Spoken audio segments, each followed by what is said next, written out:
I don't think anyone is well served by pretending that Christianity isn't implicated in the history of slavery. There are texts within the New Testament that can be used, and hopefully should be used, for liberatory goals. But the fact of the matter is, if you read the Bible, as happened during abolitionist debates, the pro-slavery group have it.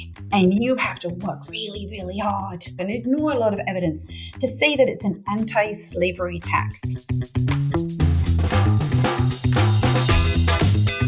Hey everybody, I'm Dan McClellan. And I'm Dan Beecher. And you are listening to the Data Over Dogma podcast, where we increase public access to the academic study of the Bible and religion and combat the spread of misinformation about the same. How are things, Dan Beecher? Oh man, things are great. There's fun things afoot. I'm actually really looking forward to our interview today. We've got some interesting stuff to talk about today. Me too. And you just returned from your annual pilgrimage. I don't know if you do it every year, but you went to Mardi Gras. This is actually this was my first time going. First time. Going Okay. to Mardi Gras, so yeah, it was a lot of fun. Okay. And so what are you giving up for Lent? Mardi Gras. Mardi Gras. Okay. I gave up Mardi Gras for Lent. That's wise. It's fine. It went away anyway. There was no more to be had, so it was fine. All right. But well, about me. Let's introduce our awesome guest. Yes. Today we have Dr. Candida Moss with us. Welcome to the show, Candida. And Dr. Moss, or Professor Moss, is the Cadbury Professor of Theology at Birmingham University, not Birmingham, but Birmingham. And she's also the CBS Papal News correspondent, who every time the Pope does something globally noteworthy, she's called out to go comment on it. Welcome to the show, Candida. We're very happy to have you here. Thanks so much for having me. And I remember the first time we met, and I think you do too, was when you came out to Utah to come speak at a little conference that was being held at BYU with some folks like James Kugel and Pete Enns and some others. And I picked you up from the airport, and I thought it would be funny if I held a sign with your name on it. So I printed one out in Greek. And the first thing you did, and you thought it was hilarious and you had to get a picture, but then you immediately pointed out that I had the accent wrong, which is what I was terrified was going to happen. And I was like, I got to hurry. And I couldn't find a video on YouTube of somebody pronouncing your name that I could be confident was correct. So I accentuated the name as if it was pronounced Candida, which is how I had always heard it. So I still feel bad about that. But nevertheless, hashtag nerd jokes. Well done. I feel bad about even bringing it up. Like half the world mispronounces my name, and I don't even really notice. So I can't believe I did that. That was nerdy and mean. Yeah. No. And you have a book that's coming out on March 26th, and it is entitled God's Ghostwriters, Enslaved Christians and the Making of the Bible. And we're here to talk about this book. Dan and I have had copies for a bit and have been hopefully reading through them. We're very excited. You don't have to be hopeful if you know that you've actually read it, Dan. Okay. Well, I'm not talking about just me, but I know. You're throwing me under a bus. Yeah. Yeah, well, you've been busy. No, I've been reading the book. It's actually a really fun read. And actually, so frankly, I went into it with a misapprehension because I went into the book believing that this was a book about sort of this thing that I've heard plenty about, which is the enslavement of Christians by, say, the Romans, or by, you hear a lot about sort of historical enslavement of Christians by other groups. Mm-hmm. And what I had not anticipated was that that's not really what this book is about. Yeah, not at all. Yeah.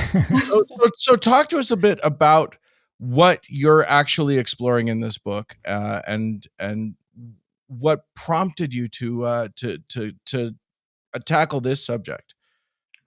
Yeah. So the book is really about who is responsible for the Bible that we hold in our hands today. It's really, in lots of ways, it's a book about labor. And for me, it was sparked by the fact that about 6 years ago now, I needed these for the first time. These are reading glasses. I don't actually really need them for this. They're kind of a prop. But if I was reading, I would need them. And I've written on disability before, and I was like, how would I have done this in antiquity? Would this be the end of my career? And so I decided to look into it, and it became very clear to me that at the point at which you would need glasses, which might be your whole life, you would need to use someone else to read and write. And for Romans, for ancient Greeks, for ancient Jews, for early Christians, those were enslaved people. And the more I dug into it, the more widespread this practice became. And I began to realize this is actually just how people read and wrote in antiquity. They just use other people for a lot of reasons. It kind of hurts to write for long periods of time. Copying a text, just enormously cumbersome for someone. And we sort of knew about them with respects to early Christianity, but it was the kind of thing, I was supposed to be writing a different kind of book, something else entirely. But I was like a dog with a bone. Once you start noticing this, you just can't let it go. And it sort of changes the way you think about so many things, from how the authors of the New Testament were writing, to who was reading texts aloud, to who were the actual missionaries. And then just like, how do you read the story? How do you read this collection of texts? Yeah, you opened you early in the book, you told the story of a little sort of almost side note in, I believe it was in Paul's epistle to the Romans, where there's like, we believe that Paul wrote that, but then there's this little other thing that's like just a little hello in the middle of it that I wouldn't have made any sense to me if I read it and didn't have your commentary on it. Talk about that a little bit. Yeah, so in Romans, which we generally think of as his kind of magnum opus, at the end in chapter 16, tucked into that chapter, this person, Tertius, says, I, Tertius, who wrote this letter. And that's Paul's secretary. And this is the only one of Paul's secretaries that we have a name for. And it is, what in antiquity would have been considered to be a Slavish name. And he said he greets the church in Rome. And in other letters of Paul kind of alludes to the fact that he wasn't writing. Like, he points out what he wrote in his own hand, in Galatians, for example. And when you look at that, you're like, wow, someone else wrote this down. And I knew that. I sort of knew that. I'm a New Testament scholar, and I had read people commenting on it. And they had sort of dismissed this and said, oh, well, he's just a secretary. Just taking dictation and word for word copying it down is the idea. Yeah. And I have to say, first off, as someone who's done fairly low status clerical work, there's no such thing as just a secretary. And in fact, all studies of book work, from the medieval period to Black pressmen in the American South to the mid-20th century, will tell you that anyone who's doing this kind of work is actually doing sort of real creative work. I have a friend who's a provost, and her administrative assistant regularly writes emails from her in her voice. Yeah. She never even saw them, right? And that happens in antiquity too. And then there's this issue of shorthand. And it's funny because when I've mentioned this before, people online are like, they don't have shorthand in the ancient world. And I'm like, no, they do. We have contracts for children who are enslaved being apprenticed to shorthand experts. What's different about it in antiquity is that elites can't do it. It's like a code. And so if you're dictating, someone is translating what you're saying into symbols.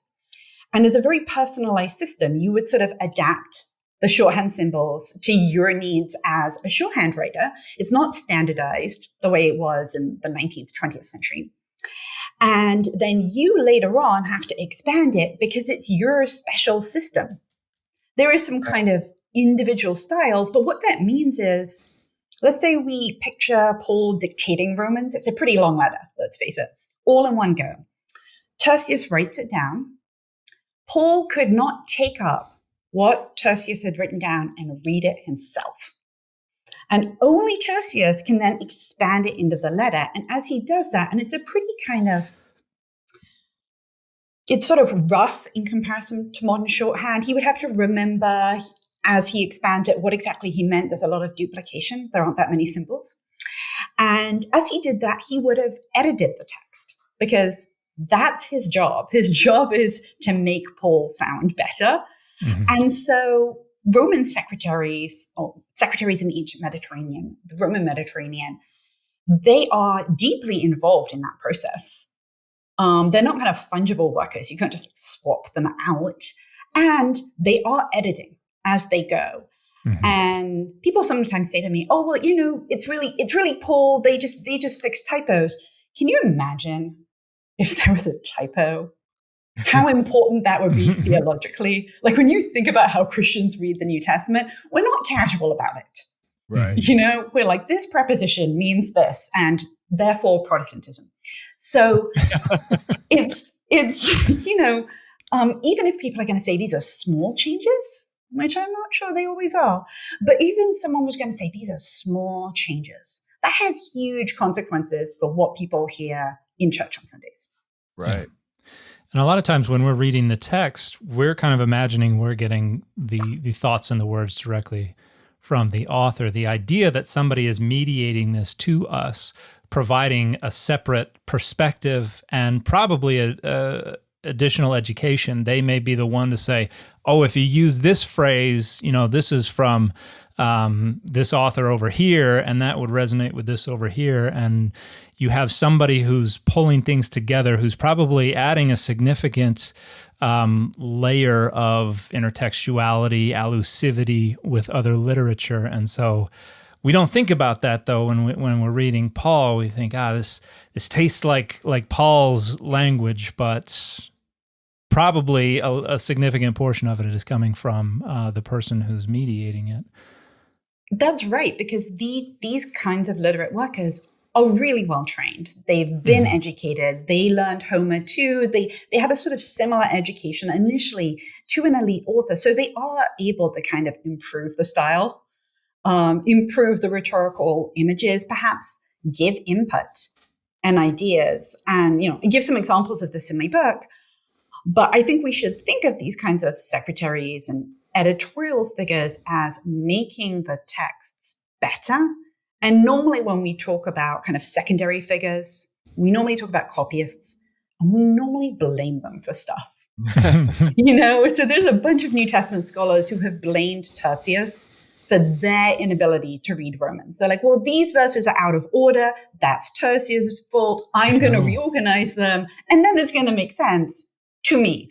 And that's sort of not how we should be thinking about this. I think we should be seeing this as a collaborative writing project. Yeah. And we may not be able to pull apart who did what, but that doesn't mean we should default to it's all Paul or it's all the evangelist. And I think one of your chapters, you talk a little bit about how this influences the way we reconstruct Jesus in our minds, because when we cast our minds back, there are a lot of gaps that we have to fill in. And we usually just intuitively, without even thinking about it, we fill in those gaps with things that are familiar to us. And that is one of the biggest problems with trying to reconstruct the ancient world, is we assume there's a lot that is familiar to us and we can just fill it in.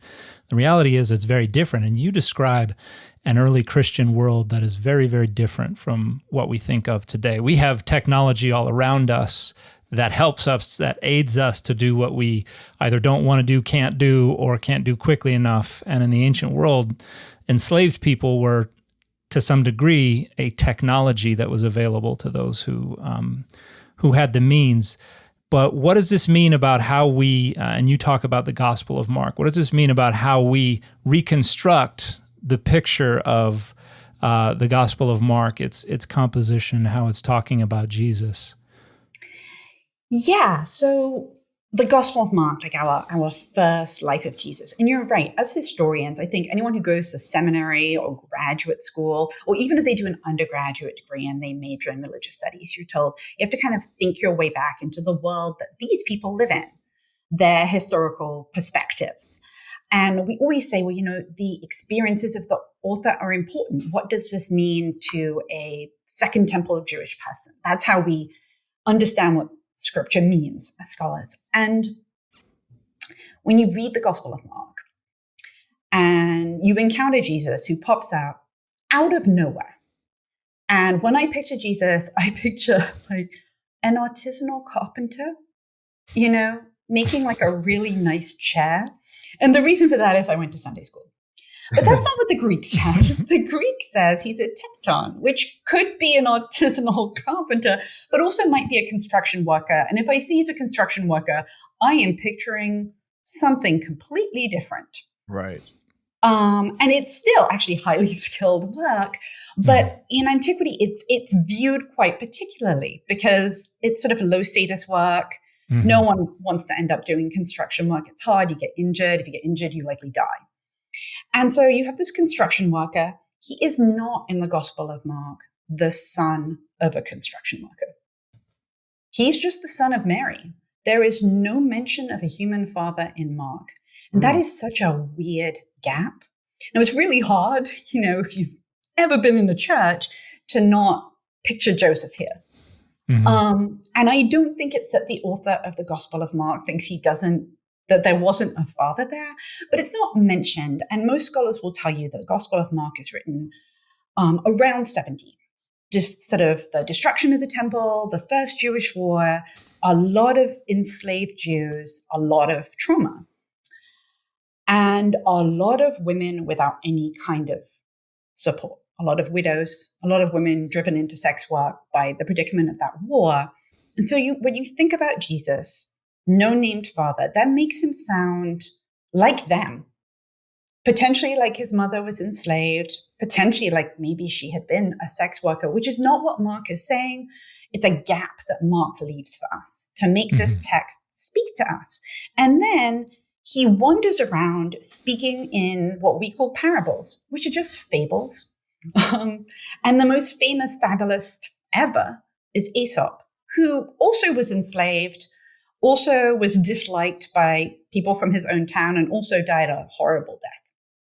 And then you get to the crucifixion. And I grew up learning that crucifixion was a punishment for slaves and for traitors. And then we all talk about the historical circumstances that would lead people to see Jesus as a rebel. And that's certainly, that is a good thing to do, to consider that. But at the same time, imagine that to so many people, including the person collaborating on this text, this was a punishment for enslaved people. And you have this figure who, as you read it, he has these slavish undertones to the way that he's characterized throughout, from the moment we meet him when he doesn't have a father and he gets adopted by God, to the way that he preaches, to even the way he walks. So there's this weird thing in Mark, the geography's all wrong. All wrong. It's one of the reasons some scholars will tell you, oh, this could not have been written anywhere near this region of the world. This is a bizarre, it's like walking from, say, South Bend, Indiana, by going over the top of the lake to go to Chicago. There's a highway right there. Just go. So, but in an ancient context, that's meandering. He meanders, and that's a slavish way of walking. And you can see why, because he is going to die, and I would probably take my time too. And then, the way he dies is not very heroic in Mark, but it's a way that would have spoken to people who had experienced the trauma of war, to people who had either themselves or had seen other people who were enslaved or low status mistreated physically. So I think once you start to think about an enslaved collaborator on this text, you start to read stories differently. Places where you would imagine a friend doing something, you have to ask yourself, is this person a friend? Or maybe they were enslaved. Or places where you see in English servant, you always have to ask yourself, does it say servant in Greek? Or does it say slave? Because there's a whole tradition of erasing slavery from high status Christian figures. And we have the not the erasure, but the actual composition of a background for Jesus in the Gospels that come later, which may not even be contemporary with the composition of those Gospels themselves. But this is something that comes up a lot when I'm talking with people about the historical Jesus. This is Jesus of Nazareth. He's not presented as anything other than somebody who was probably born and raised in Nazareth. In the earliest gospel. It's the others that have to kind of renegotiate his background to move away from what seemed to be rather humble, maybe even too humble for their liking, beginnings for this Jesus. Now, in your book, you also talk about how there may be humble beginnings for the author of the Gospel of Mark as well.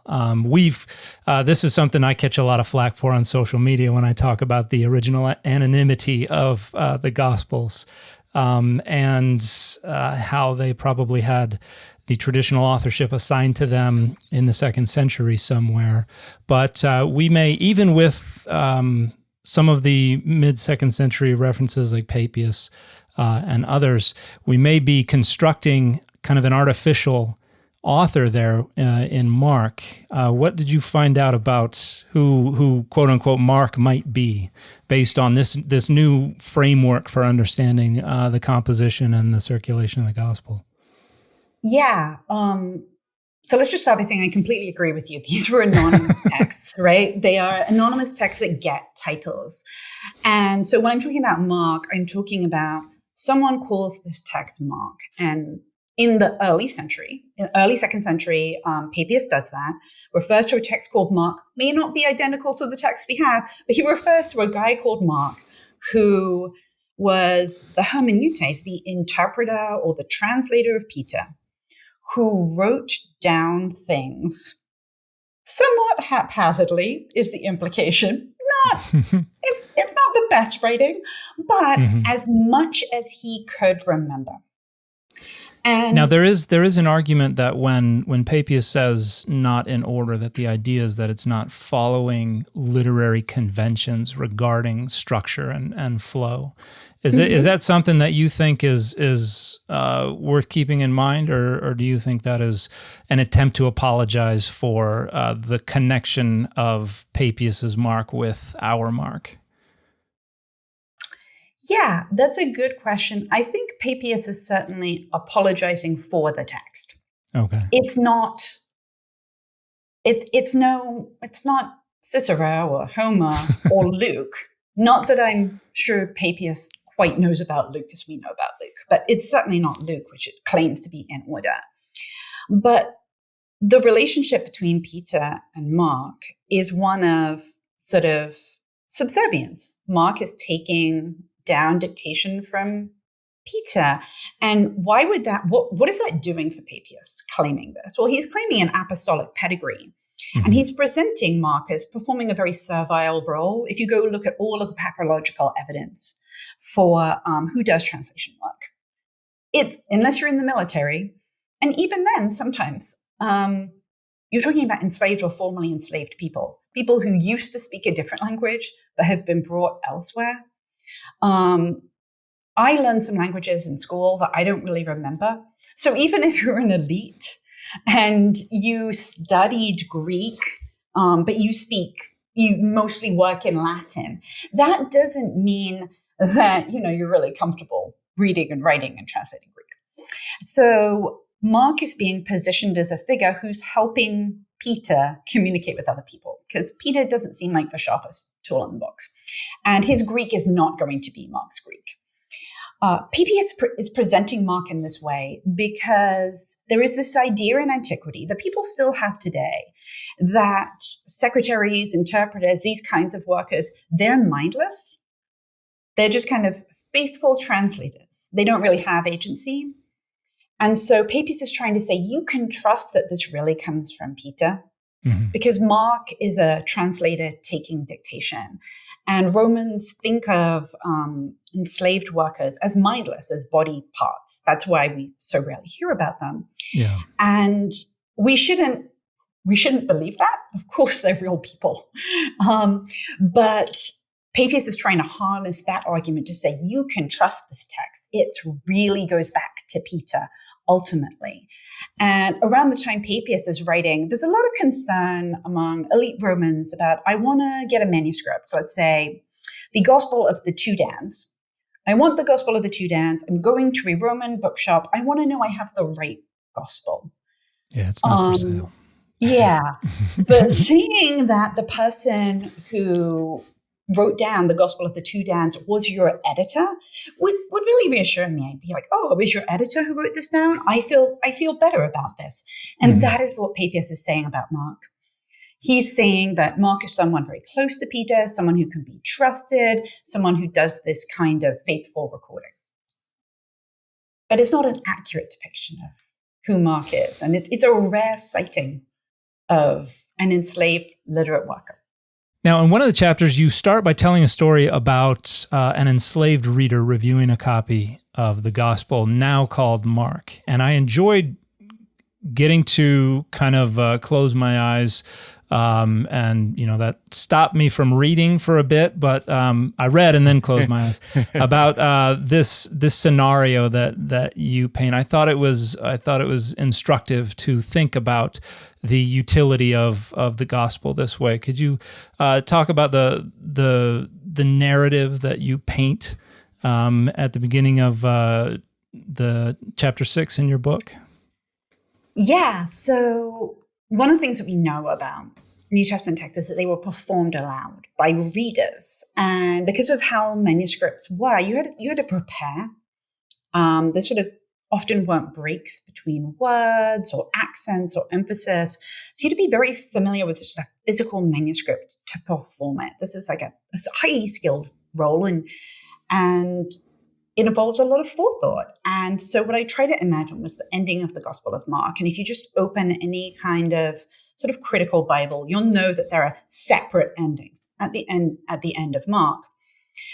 And what I wanted to imagine was, how did the ending of Mark come about? And there are all kinds of scholarly imaginings out there already. But what I wanted to think about was performing the text. And this reader, I imagine, called Felix, who's preparing to read this at a sort of dinner party event, which happened. People perform texts. You kind of have hand gestures. There's obviously tone of voice is really important. You can use gesture to the environment around you to sort of produce a particular kind of reading. And then Felix knows he's going to come to the ending of the Gospel of Mark. And the original ending is very underwhelming. And yeah, you said it just, you pointed out that it just ends with what was the word? Gar, the word for, right. Which is, it's like ending a sentence with a preposition. Is a little less than that. But is this how you end a gospel? And to be more specific, this is when they show up at the tomb, it's empty, and the word order in Greek is a lot more flexible. But basically it's saying they ran away, they didn't tell anybody because they were afraid and seen. And that's your Gospel of Mark. Yeah. And Felix has to perform this for a group of people. Probably his enslaver wants this to be a successful event.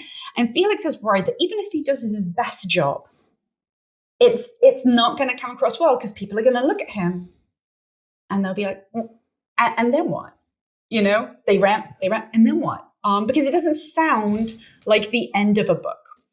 So what I imagine is that Felix has heard other gospels, stories circulating, and he decides to sort of like bring a few together to kind of like round it out nicely and produce a sort of more satisfying conclusion to his performance that night.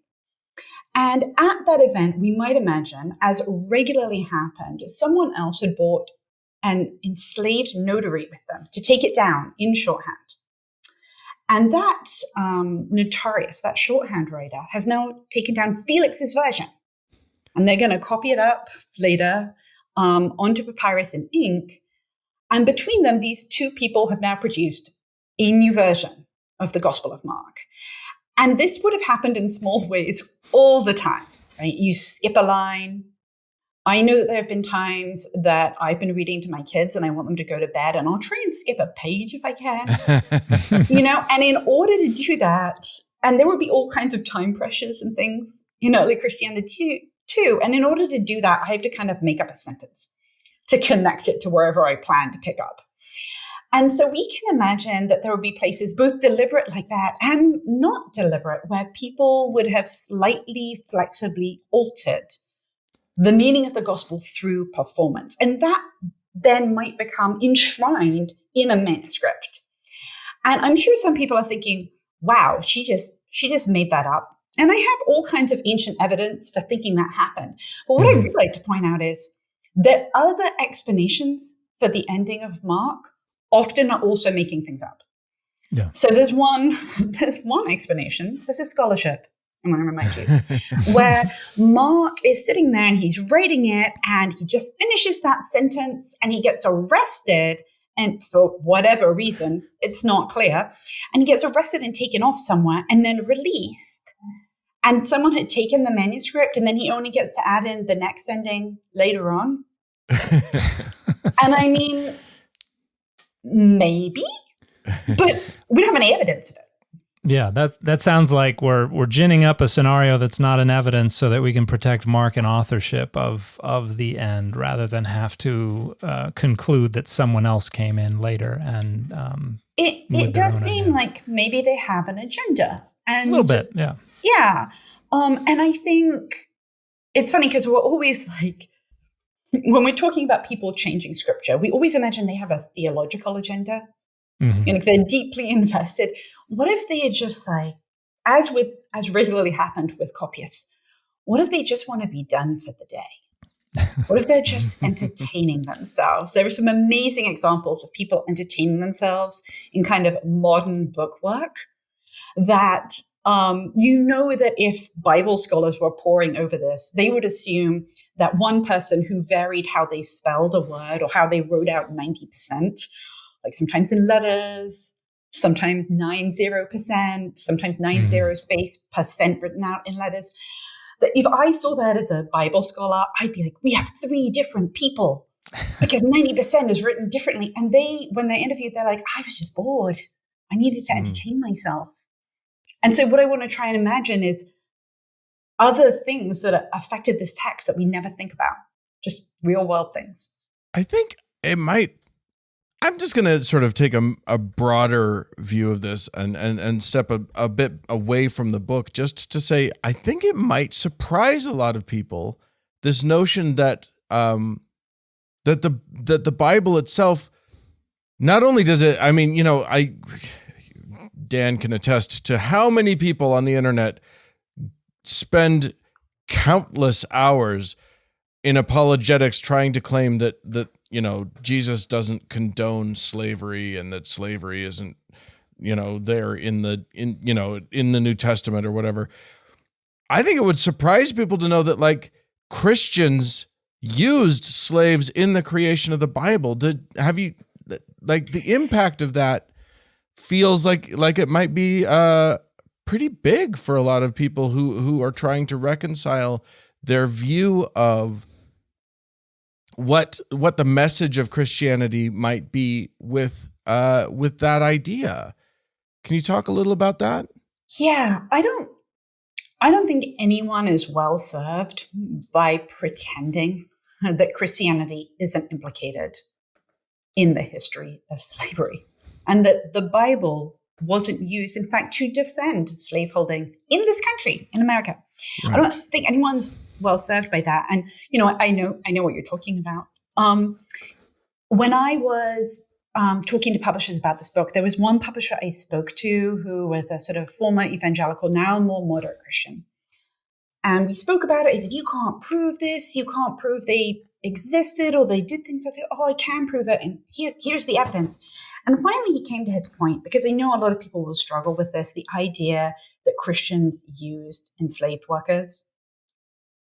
Finally, he came to his point, which is, why do we have to keep talking about,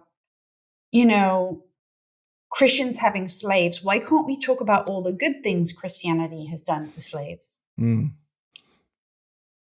And there was a long pause. 'Cause, there are texts within the New Testament that can be used and hopefully should be used for liberatory goals. But the fact of the matter is, if you read the Bible, as happened during abolitionist debates, the pro-slavery group have it. They have the evidence. And you have to work really, really hard.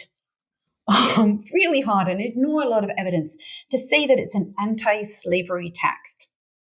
And the number of stories that Jesus alone tells that use violence against enslaved people as a key plot device, this is not a text that we should pretend isn't implicated in that world. And the fact that enslaved workers are involved in it doesn't mean that we're like, okay, we're all square. It's both enslavers and enslaved people. We're good. It should cause us to think and reflect more on the ways in which Christianity has been involved in slaveholding and the way in which Christian texts have been used to support that, and to think more about how we might push back against that. It's work. It's a lot of work if you want to use Christian texts. It's very easy if you just care about basic ethics and human rights. But I think that's a thing that people should think about if they are Christian. And if they're not Christian, I think it is relevant to the history of the modern world to know how powerful religious groups have been involved in this process. I think one of the things that people have sometimes said to me online is like, well, in medieval Islamic countries, they enslaved people too, and they would castrate young boys. And isn't that terrible? Christians didn't do that in the medieval period. I mean, it is true that enslaved eunuchs were not used at the court of kings in European countries in quite the same way. But the fact of the matter is that almost all of the enslaved children from Africa who were funneled into those countries, that surgery was actually performed at a particular Christian monastery in Egypt. Mm. So we're talking about monks performing a surgery that had a mortality rate of 30%. Wow. So definitely that should give, I think, people pause. That's the kind of thing that we should know, not so much as like a sort of self-flagellation or something, but just because I don't think there can be honest history without confronting these truths. That was probably much longer than you wanted.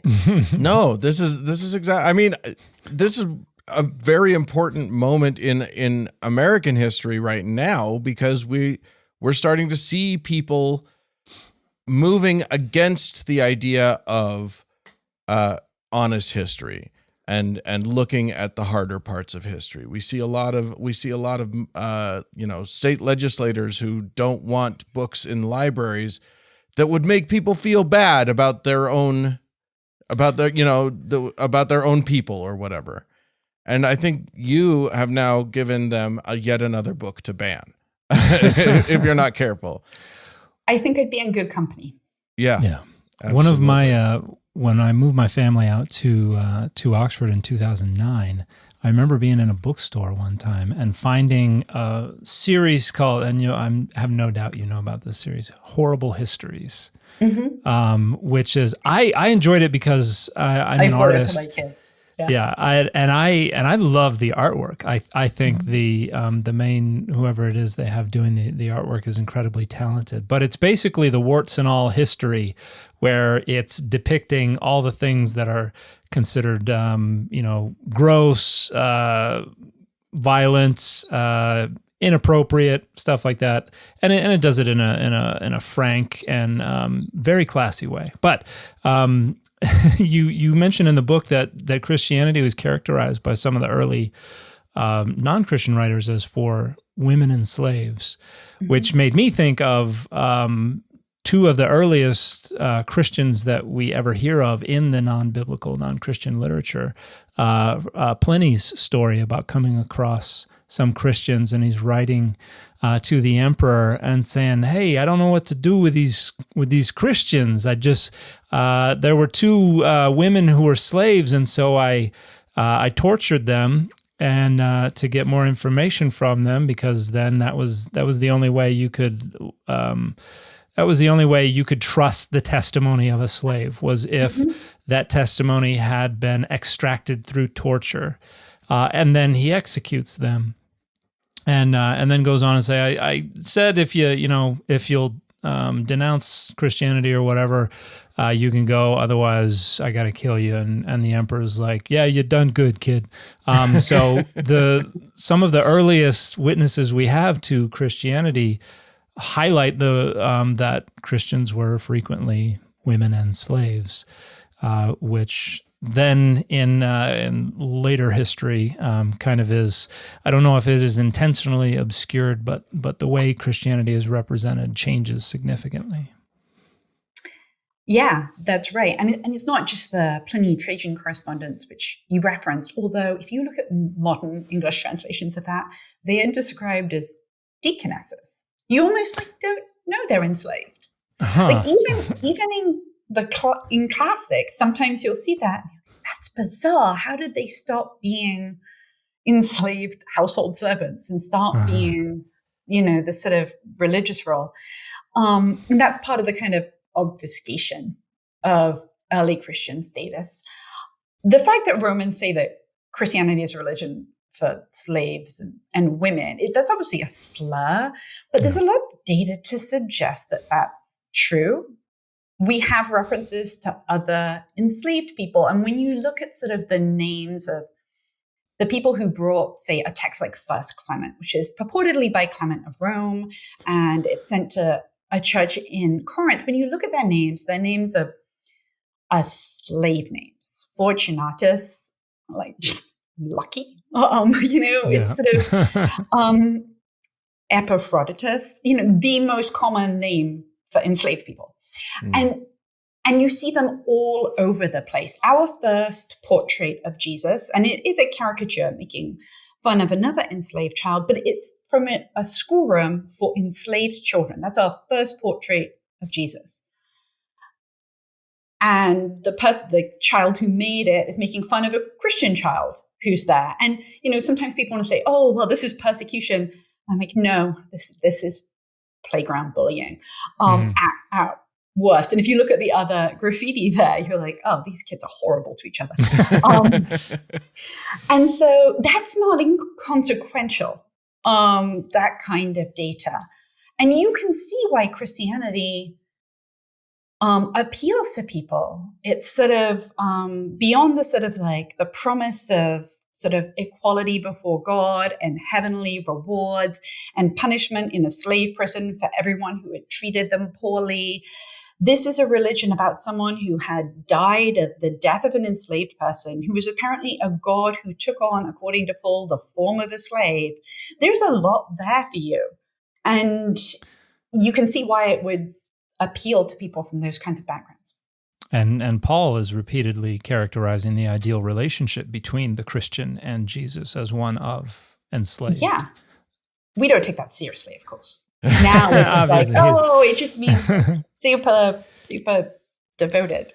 And you're talking about the Alexamenos graffito, correct? Mm-hmm. With this early playground bullying. And there's and Alexamenos is mentioned in another room. Isn't there another graffito where it says Alexamenos is faithful or something like that? There are, some people doubt the historicity of that particular graffito. Okay. And this is like a problem with things that were discovered between the 17th century and the 19th century in Rome. It was a very pious period of archaeological excavation, but there are all kinds of reasons to sort of link this image, this idea of fidelity, specifically with enslaved people. A classicist who reviewed all of the kind of funerary monuments for formerly enslaved people, for freedmen, revealed that being faithful, the Latin fides, the Greek pistis, but language that we today hear as faith, belief in Jesus, which at the time meant more sort of loyal. Right. That's one of the most common words to find on a tombstone for an enslaved or formerly enslaved person, that they were faithful. And we don't hear that anymore when we read the Bible. Yeah. I hear Luther instead. But we should hear this. We should hear echoes of slavish virtues. You mentioned that graffito. You have a line drawing in your book of it that seems really good. It was really well done. I feel like whoever you got to do that, man, that was. Yeah, I would even recommend him to Oh, would you? Yeah. Dan, I'm going to specify Dan McClellan. Thank you so much for doing those images. I was glad to be able to help. And I hope I get a better version of this book where the images come through a lot more clearly. I think that I can figure that out. But I was pleased to. I was flipping through the book one day and I saw my last name on one page and I was like, "What the?" And then I was like, "Oh yeah, this is the book that those illustrations were for." Wonderful. And the Alexamenos graffito, if anybody doesn't know, this is where Jesus is pictured hanging on the cross with the head of an ass, and then Alexamenos, whose face is drawn very carefully, it's very skilled drawing, is kneeling before the cross, and it says Alexamenos worships or fears his or God, and so it's a pretty sick burn, and I think probably the second earliest artistic depiction of crucifixion that we have. I think there's another one from outside of Rome that is a little bit earlier.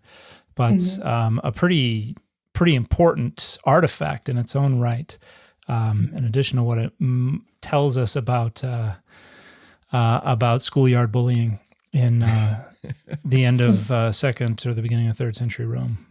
Yeah, and that donkey head is also, that's not some kind of odd coincidence. A lot of people were talking about Jesus in that way because donkeys were associated with slavery. And so it is sort of implying you, stupid child, worshiping a God who was crucified, and is clearly a slave. That's clearly a depiction of Jesus as enslaved. Yeah. What does it change for you in terms of how you see Jesus as a figure? Because you mentioned it earlier, but it feels like that is a very different view of Jesus. And if we think of Jesus as an enslaved person, or at least sort of in the position, maybe even a figurative position of the enslaved person, what does that change for you in terms of how we should be interpreting his message? Yeah. So for me, there are all kinds of like small, I'm a historian, Bible scholar, little things that I'm like, oh, that makes much more sense to me. I think, like many scholars, I'm pretty skeptical about the extent to which we can speak about Jesus of Nazareth, who he was and what he did. But for me, what's really powerful about this is in this earliest layer of tradition, people are characterizing him in this way as this kind of, let's say, slavish figure. And that idea, that image of someone who, once you start thinking of it in that way, you read his interactions with people differently. As someone who sees other marginalized people, you start reading other characters in the story as also enslaved, and you see the extent to which he is speaking to them, interacting with them, offering things to them. Mark has always been my favorite gospel. And, if you're in Sunday school, people tell you it's the human Jesus, because he feels and stuff. For me, though, he's not just human. It's not deity human. This is a person who's the most marginalized, the most vulnerable. And for me, I think that says a really powerful message about whom people who care about these texts think Jesus is, who they think the Bible is for, who they imagine themselves reading with when they read it. some people are a little resistant to this. They like Christ the King kind of thing. There's nothing about Christian theology that's like sort of at odds with this specifically, the specific idea of a suffering God. And it is this particular kind of Jesus, the Jesus of Mark, that resonates with marginalized communities today. Yeah. It makes sense to me when we're thinking of the Jesus who says, it's easier for a camel to get through the eye of a needle than a rich man to get into heaven. That's not the pronouncement of a person who was born into wealth or who appreciates wealth as a virtue. You know what I mean? It makes much more sense for that to be a pronouncement of someone who sides with at least the poor and the marginalized. Yeah, over and over again. I mean, it's the most consistent moral teaching of the New Testament in a collection of texts that do not agree with one another on very much. They do agree about the perils of wealth. And that if you are very wealthy, you are in a very dangerous situation when it comes to your personal salvation. Yeah. And a lot of the, I am struck by, it seemed to me that one of the points of this book was to try to make a little more visible what is commonly invisible. I mentioned earlier, enslaved people were, in a sense, kind of a technology that people had. And just like we don't make explicit reference to the technologies that we use every day, there are not a lot of direct references to this. It's easy for these things for these people to be dehumanized and to be treated as technology, which is a story that we see kind of throughout the Bible. You have ancient Israel being reminded, hey, you were enslaved in Egypt. So you were foreigners in a foreign land. You were all these things. So be kind to these people. And we, in the New Testament, we have this relationship is brought up once again, and how we should be related to Jesus, enslaved to Jesus. Could you talk a little bit about how you're trying to bring the invisible or make the invisible visible with this book? Yeah, that's definitely, and I don't think I'm concealing this, part of the agenda of the book is about making invisible workers visible in the past and in the present. We still do this today. Amazon delivers things. Amazon does not deliver anything. Jeff Bezos did not take time out from his yacht to bring me whatever. People did. Invisible people. When we talk about having our houses decorated, or we decorated our house, we redid our bathroom. In most cases, that is not true. You did not do the work yourself. And while you may have picked out tile, you didn't make any of the decisions, because there are so many decisions that are about the experience of working with the materials, knowing where something's going to break when you cut it. You don't know until you get into the walls exactly what's there. If you can follow the plans, and there's a lot of expertise and skill there that you, as the person who picked out bathroom tile, didn't even know about. Right. And so we do this all the time in the present. And for me, I wrote it during the pandemic, most of the book during the pandemic, and I was completely overwhelmed. Let me be honest, I'm not a natural fourth grade mathematics teacher, as it turns out, and I felt like I was working really hard, but at the same time, my ability to, keep my children mildly educated and alive was predicated on the fact that other people were bringing stuff to my house. That's partly because, I was in New York City, and I had to have things delivered because I was in the high risk band. And so I felt like pretty good about it. I have to isolate because of my health, feeling a little, like morally good about myself. But other people are being placed in harm's way on my behalf. Mm-hmm. And we don't even acknowledge them when we say that Amazon delivers things. I didn't acknowledge them when I said that Amazon delivers things. And so I think we still do this. We take a lot of work for granted. We don't appreciate the effort, the energy, the bodily costs, the expertise of the skills. And we tend to privilege certain kinds of knowledge over others when we shouldn't. Well, I think that's a wonderful takeaway. The book is great. We said it's coming out March 24th. Is that what we said? 6th. 26th. Well, Candida Moss, thank you so much for joining us. Where can people? The book will be widely available, I assume. Amazon can deliver it to your house. Amazon can deliver it to your house. So could Barnes and Noble. So could an independent book dealer. And if you have local bookstores that you can keep in business, you should definitely do that. Yes, absolutely, absolutely. Well, thank you so much for coming on. You are going to be joining us, I believe, in our after party for the patrons. So I think so. Friends at home, if you would like to hear more from Candida, please go. Feel free to go to patreon.com/Data Over Dogma and become a patron. At the $10 level, you can hear the after party, which is more content, and it just makes you a part of helping to keep our show going. So we appreciate all of our patrons dearly. If you'd like to contact us, you can reach us at contact@dataoverdogmapod.com, and we'll talk to you again next week. Bye, everybody.